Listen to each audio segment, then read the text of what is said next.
बच्चों, आज हम इस वीडियो में लघुत्तम समापवर्त और महत्तम समापवर्त के साथ साथ अपवर्त क्या होता है सबसे पहले इसकी चर्चा करेंगे। जैसा कि आप लोगों ने देखा है कि अपवर्त क्या होता है। किसी संख्या का अपवर्त अर्थात गुणज वे संख्याएं होती हैं जो उस संख्या से पूर्णतया विभाजित हो जाती हैं।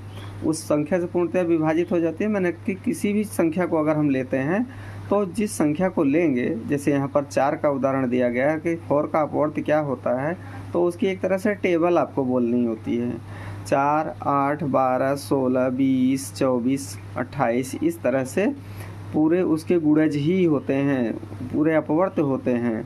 12 का अपवर्त का उदाहरण दिया है तो 12, 24, 36 इस तरह से सारे अपवर्त 12 के दिए गए हैं। वही सभी गुणज होते हैं, इनको मल्टीपल भी कहते हैं।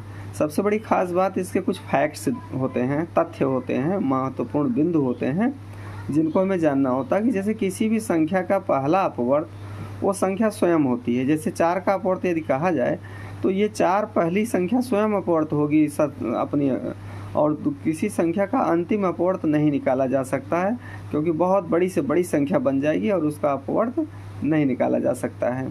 किसी संख्या के अपवर्तों की संख्या भी नहीं गिनी जा सकती है, बताई नहीं जा सकती, क्योंकि जितनी बड़ी संख्या के जितना अपवर्त हम निकालते जाएंगे उतना और आगे शेष भी रहेगा, हम चाहे जितना निकाल लें। इसीलिए कहा जाता है कि किसी संख्या का अपवर्त की संख्या अपवर्तों की संख्या अनंत होती है।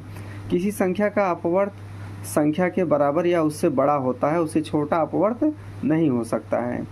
अपवर्त जब भी रहेगा वो संख्या से बड़ा रहेगा या वो संख्या स्वयं रहेगी। इसीलिए पहले ही बता दिया गया कि सबसे छोटा अपवर्त वह संख्या स्वयं होती है जिसका अपवर्त हमको निकालना होता है।